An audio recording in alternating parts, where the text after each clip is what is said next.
Hello guys, welcome back to my channel. So guys, आज मैं आपके लिए लेके आऊँ किंग द लैंड के एपिसोड 9 की एक्सप्लेनेशन। अगर आपने इससे पहले के एपिसोड नहीं देखे तो आप उन्हें हमारे चैनल पर जाके देख सकते हैं और साथ ही मैं उन वीडियो के लिंक नीचे डिस्क्रिप्शन में भी दे दूंगा, तो आप उन्हें भी चेकआउट कर सकते हैं। और मैं आपको रैंडम सीन हटाकर मेन स्टोरी के हिसाब से एक्सप्लेन करूंगा। सो लास्ट एपिसोड में हमने देखा था कि वहाँ पे आग लगने की वजह से ना पानी गिरने लग गया था, तो इस वजह से यहाँ पे गुआन उसे बचा के ना ऊपर बिठा देता है और ये दोनों फिर एक दूसरे को ऐसे ही देख रहे थे और एक दूसरे के काफी करीब भी चली गए थे। इस वजह से यहाँ पे फिर वो ना किस कर लेते हैं और यहाँ तो ये किस ना काफी देर तक चलता है उनका। फिर इसके बाद में वो साथ में बैठ के यहाँ पे फिर खाना भी खाते हैं और एक दूसरे का साथ ना ऐसे इंजॉय कर रहे थे। वही जब दूसरी तरफ हमें यहाँ पे सारंग की फ्रेंड को दिखाया जाता है जिसका नाम प्योंग है, उसी एयर होस्टेस को। तो यहाँ पे हमें ऐसा दिखाया जा रहा था कि असल में इसने ना उसके ग्रुप को सेल्स में नंबर 1 बना दिया था और उसे लग रहा था कि शायद इस वजह से आज उसे यहाँ पे प्रमोशन मिल पाएगा। पर फिर जब यहाँ पे बाकी लोग आ गए थे और उसकी सीनियर भी यहाँ पे जब पहुंच जाती है ना, तो वो यहाँ पे ना असल में उसे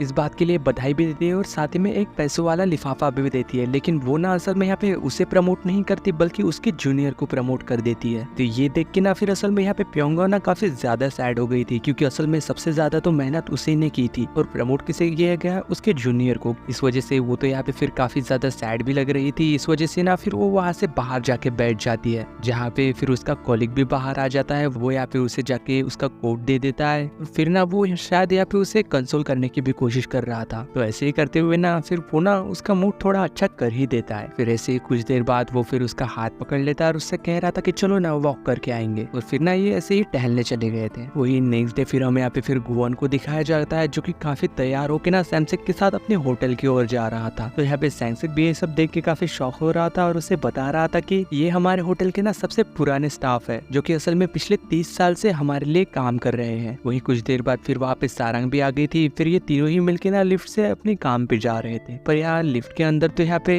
गुआन ना सारंग को थोड़ा सा परेशान कर रहा था। तो ये बात असल में यहाँ पे सैमसेक भी नोटिस कर लेता है। तो इस वजह से ना यहाँ पे फिर गुआन उसका फ्लोर आने पे उसे बाहर निकाल देता है लिफ्ट से। और यहाँ पे फिर वो सारंग का हाथ पकड़ लेता है। तो वो उससे पूछ रहे थे कि ये क्या कर रहे हो, हमें कोई देख लेगा। पर वो तो यहाँ पे उसका हाथ छोड़ ही नहीं रहा था। बाद में उसे ना उसके काम पे भी छोड़ने चला गया था और साथ ही में उसे ना यहाँ पे थोड़ा रोमांस करने की भी कोशिश कर रहा था। फिर वही जब हमें यहाँ पे फिर नेक्स्ट सीन में दिखाया जाता है, यहाँ पे वो ना असल में लॉबी में बैठा हुआ था जहाँ पे सारंग काम करती है। यहाँ पे सारंग के कॉलीग्स तो उसे ही देखे जा रहे थे, क्योंकि वो ना असल में उसे देख के काफी अनकंफर्टेबल फील कर रहे थे, ठीक से काम नहीं कर रहे थे। तभी यहाँ पे फिर ना सारंग भी वहाँ आ जाती है। तो फिर ये देख के यहाँ पे सारंग ना उसके पास चली जाती है और उससे कह रही थी कि तुम यहाँ पे कब से क्यों बैठे हुए हो, क्या तुम्हें कोई काम नहीं है, जाओ यहाँ से। तो यहाँ पे वो तो कह रहा था कि मैं तो तुम्हें देखने आया था, क्योंकि मैं ना तुम्हें बहुत ज्यादा ही मिस कर रहा था, मैं क्या करूँ। तो यहाँ पे वो तो कह रहे थे कि प्लीज ऐसा मत करो, मुझे काम करना है, प्लीज तुम यहाँ से चले जाओ वरना हम काम नहीं कर पाएंगे। तो शायद ना फिर यहाँ पे गुआन ना नाराज होके वहां से चला गया था। वही फिर यहाँ पे थोड़ी देर बाद ना उन्हीं के पास एक फॉरेनर आ जाता है, जो कि उनके होटल में ना रुका हुआ था और वो यहाँ पे फिर स्टाफ को वीगन रेस्टोरेंट के बारे में पूछ रहा था। पर यहाँ पे असल में उस लड़के को तो इस बारे में कुछ पता ही नहीं था, इसलिए सारंग ने उसे अपनी डायरी दे दी थी जिसके अंदर ना काफी सारे रेस्टोरेंट की इन्फॉर्मेशन थी। और फिर वो लड़का ना उसे पढ़ के उस गेस्ट को एक रेस्टोरेंट के बारे में बता देता है। बाद में यहाँ पे फिर वो लड़का ना सारंग को थैंक यू भी कह रहा था मदद करने के लिए और कह रहा था कि तुमने मेरी मदद क्यों की। तो सारंग उससे कह रहे थे कि इस डायरी को ना असल में तुम जब चाहो यूज कर सकते हो। आखिरकार हम सभी लोग ना एक बहुत बड़ी फैमिली है और फैमिली को तो हमेशा ही साथ में काम करना पड़ता है ना। वही जब बाद में हमें यहाँ पे गुआन और उसकी सिस्टर को यहाँ पे एक मीटिंग में दिखाया जाता है उसके डैड के साथ। तो यहाँ पे गुआन ना उसके डैड से कह रहा था कि इस होटल का चार्ज ना असल में आप मुझे दे दीजिए, मैं इस होटल को अच्छे से संभालूंगा। तो यहाँ पे असल में उसके डैड ना उसे ये चार्ज दे भी देते हैं। और शायद यहाँ पे उसकी सिस्टर ना इस बात से जरा भी खुश नहीं लग रही थी। तभी यहाँ पे सारंग भी वहाँ आ जाती है और वो यहाँ पे गुआन को कॉफी के लिए पूछ रही थी। पर यहाँ पे गुआन तो उससे नाराज हो चुका था, इसलिए वो ठीक से उससे बात ही नहीं कर रहा था। ये बात तो असल में यहाँ पे फिर सारंग भी नोटिस कर लेती है। जब यहाँ पे वो दोनों अकेले थे ना, तो वो यहाँ पे फिर सारंग ना उसे मनाने की भी कोशिश कर रही थी और फिर यहाँ पे वो असल में उसे पीछे से हक भी करने लगती है। लेकिन यहाँ पे सारंग के ऐसे सडनली हक करने की वजह से ना यहाँ पे गुआन तो डर चुका था। तो इस वजह से फिर यहाँ पे ना सारंग गुस्सा होकर जब इस बार वो चली गई थी। तो यहाँ पे इस बात को गुआन तो समझ ही नहीं पा रहा था कि इसे हुआ क्या। फिर बाद में दिखाया जाता है कि वो कहीं जा रहा था ना, तो एक शॉप से वो फ्लावर का बुके ले लेता है और वो यहाँ पे असल में सारंग की ग्रैंड माँ से मिलने जा रहा था। यहाँ पे सारंग की ग्रैंड माँ को दिखाया जाता है जो कि कुछ काम कर रही थी, पर तभी वो जैसे ही वो यहाँ पे नीचे गिरने वाली थी ना, तो यहाँ पे गुआन आके उन्हें बचा लेता है और बाद में वो असल में उन्हें हॉस्पिटल भी लेके चला गया था। तो यहाँ पे वो गुआन को ना समझाने लग जाती है कि असल में अगर तुम सारंग को पसंद करते हो ना, तो तुम्हें सारंग को ये बात बतानी होगी, क्योंकि जब तक तुम उसे एक्सप्रेस करके नहीं बताओगे तो वो समझेगी कैसे। फिर वही कुछ देर बाद ना असल में वहाँ पे सारंग भी आ गई थी और वो यहाँ पे उन्हें ऐसी हालत में देख के ना रोने लग गई थी। तो यहाँ पे इसकी ग्रैंड मदर ना गुआन को डांटने लग जाती है कि तुमने इसे क्यों बताया, इतनी परेशान हो जाएगी वो अब। फिर असल में यहाँ पे सारंग के काफी ज्यादा कहने पे ना उसकी ग्रैंड माँ काफी सारे चेकअप करने के लिए मान ही जाती है।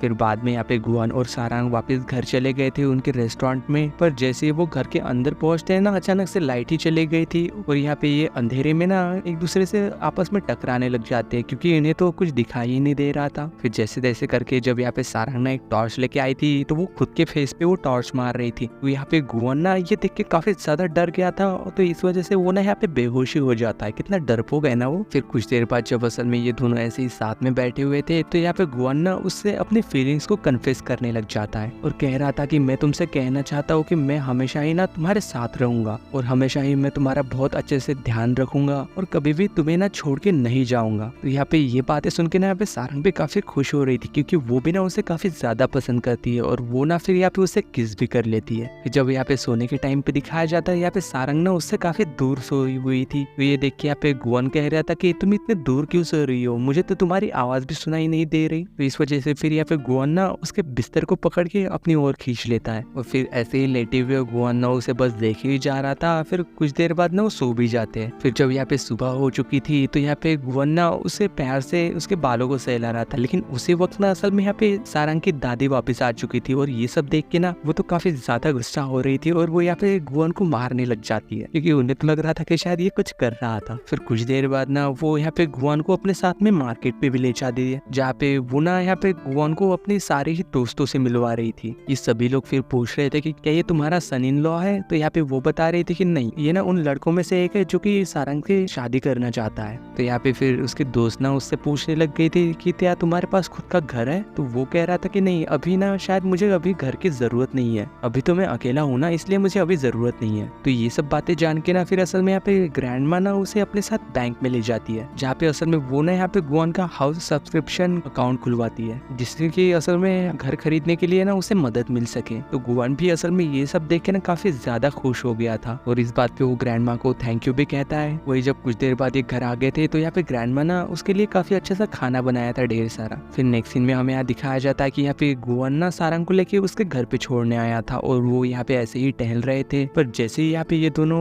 थोड़ा पास आके किस करने वाले थे ना, तो यहाँ पे सारंग के दोस्त भी वहाँ पे आ चुके थे। फिर बाद में ये सभी मिल के ना यहाँ पे ये ड्रिंक्स करने लग जाते हैं। तो यहाँ पे फिर असल में यहाँ पे इनके दोस्त उसे बता रहे थे कि हमारे असल में मैनेजर ने ना हमें ट्रिप का प्रॉमिस किया था, लेकिन उन्होंने ट्रिप कैंसिल कर दिया, जबकि हम लोगों ने इतनी ज्यादा मेहनत की थी सेल्स को बढ़ाने के लिए, लेकिन हमें तो यहाँ पे इस वजह से कोई बोनस भी नहीं मिला। हम तो इतना ज्यादा हार्ड वर्क करते हैं, लेकिन फिर भी वो हमारे साथ ऐसा करते हैं। और साथ ही में प्यंगडोंग को प्रमोशन का प्रॉमिस किया गया था, लेकिन उसे प्रमोशन भी नहीं मिला। तो यहाँ पे ये बात जब गुआन को पता चलती है कि ये तीनों ही ना असल में उनके ग्रुप के बेस्ट एम्प्लॉयज है, लेकिन इन्हें ना कभी भी कोई भी इंसेंटिव मिला ही नहीं और ना ही कोई इनाम मिला। तो यहाँ पे वो कह रहा था कि कोई बात नहीं, मैं तुम लोगों के लिए ना आवाज उठाऊंगा। तो ये बात सुन के ये दोनों कह रहे थे कि ये बात तो सिर्फ हेड मैनेजर ही कर सकता है ना, तुम तो बस सिर्फ एक एम्प्लॉय हो ना, तुम क्या कर पाओगे। यहाँ वो कह रहा था कि कोई बात नहीं, मुझसे जितना हो पाएगा ना मैं वो करूंगा। इस वजह से फिर वो ऑफिस आके ना सैमसंग से कह रहा था कि हम उन तीनों को ही ना एक ट्रिप पे भेजेंगे थाईलैंड की। और इन तीनों को जब ये बात पता चलती है, तीनों ही काफी ज्यादा खुश हो रही थी ये सब जान के। और जब दिखाया जाता है कि असल में इनके साथ ना गुआन भी वहां जाने वाला था और वो यहाँ पे उनका एयरपोर्ट पे इंतजार कर रहा था। और ये जब तीनों आती है ना, ये सभी लोग ना काफी ज्यादा खुश हो रहे थे और थैंक यू भी कहते हैं। लेकिन तभी यहाँ पे गुआन को ना एक काफी बड़ा झटका लग जाता है, क्योंकि असल में इन लोगों के साथ ना सैमसंग भी जाने वाला था और वो यहाँ पे उसे बॉस कह के बुलाने ही वाला था कि यहाँ पे गुआन ना जाके उसे चुप करवा देता है। और फिर वो यहाँ पे सैमसंग को ना उसके दोस्तों से ये कह के मिलवाता है कि ये हमारे ना हेड मैनेजर है। तो ये बात सुन के यहाँ पे सैमसंग भी शॉक हो गया था कि ये कर क्या रहा है। तो यहाँ पे ये भी ना असल में सिचुएशन का फायदा उठाने लग गया था और कह रहा था कि मैं तुम सब का बॉस हूँ और ये ट्रिप ना मेरी तरफ से है, तो चलो मजे करते हैं। और इसी सीन के साथ किंग द लैंड के एपिसोड 9 की एंडिंग होती है। अगर वीडियो अच्छी लगी हो तो लाइक शेयर सब्सक्राइब जरूर करना। मिलते हैं नेक्स्ट वीडियो में, तब तक के लिए बाय।